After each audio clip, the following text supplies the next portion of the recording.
Assalamualaikum warahmatullahi wabarakatuh dan selamat pagi. Di sini kami dari kelompok 5 akan menjelaskan tentang instalasi air limbah atau yang biasa disingkat dengan IPAL.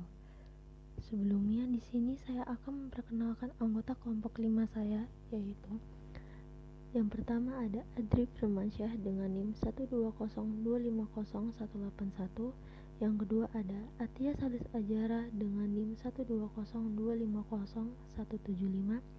Yang ketiga ada Olan Wiranegara dengan NIM 120250159. Yang keempat ada Rocky Leonardo DiCaprio Rajo Guguk dengan NIM 120250172. Dan yang terakhir yang kelima ada Talita Ananda Safina dengan NIM 120250178.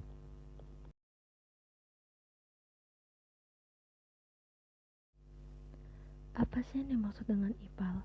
IPAL atau singkatan dari instalasi pengolahan air limbah adalah suatu perangkat peralatan teknik beserta perlengkapannya yang mengolah cairan air limbah buangan aktivitas layanan kesehatan seperti limbah rumah sakit, puskesmas, laboratorium medis, rumah bersalin, klinik kesehatan, dan lain-lain sehingga cairan tersebut layak untuk dibuang ke lingkungan. Adapun tujuan dari IPAL yaitu untuk menyaring dan membersihkan air yang sudah tercemar dari baik domestik maupun bahan klinis. Manfaat IPAL. Adapun manfaat IPAL sebagai berikut. Yang pertama, mengolah air limbah rumah sakit, puskesmas, laboratorium medis, rumah bersalin, klinik kesehatan, dan lainnya agar air tersebut dapat digunakan kembali sesuai kebutuhan masing-masing. Yang kedua, agar air limbah yang akan dialirkan ke sungai tidak tercemar. Dan yang ketiga, agar biota-biota yang ada di sungai tidak mati.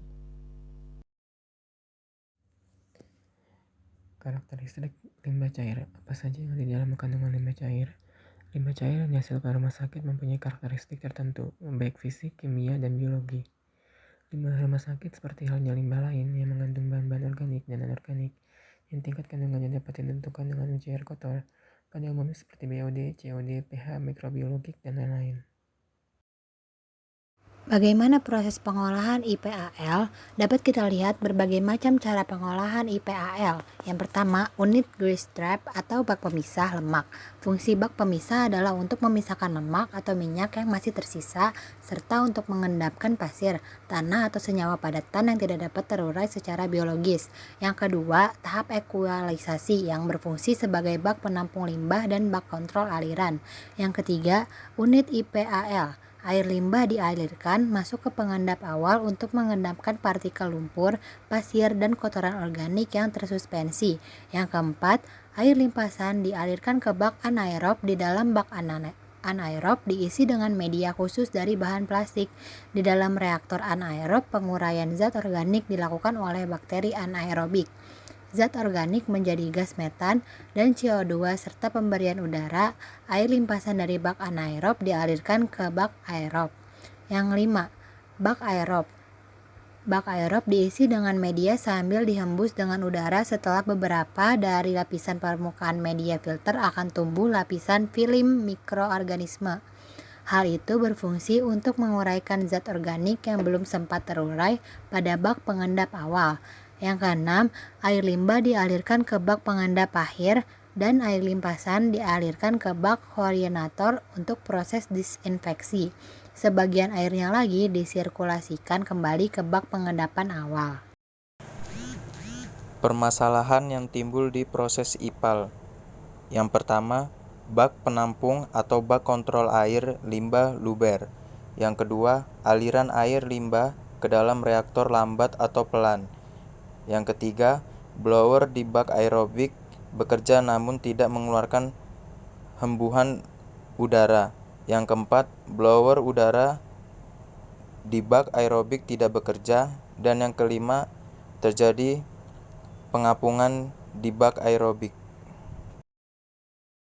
Oke, baik. Di sini saya akan menjelaskan beberapa keunggulan proses pengolahan air limbah dengan biofilter anaerob aerob antara lain, yaitu pengolahannya sangat mudah, tidak perlu lahan yang luas, biaya operasinya rendah dibandingkan dengan proses lumpur aktif. Lumpur yang dihasilkan relatif sedikit dapat menghilangkan nitrogen dan fosfor yang dapat menyebabkan eutrofifikasi, suplai udaranya juga relatif lebih kecil, dan dapat digunakan untuk air limbah dengan beban BOD yang cukup besar dan dapat menghilangkan juga padatan tersuspensi dengan baik.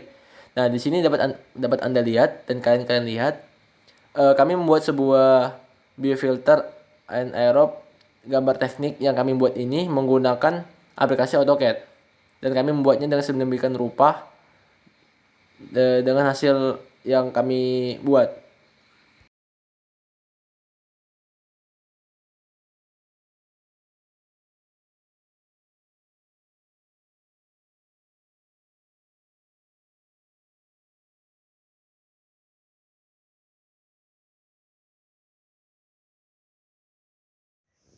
Demikianlah penjelasan terkait IPAL dari kami kelompok 5.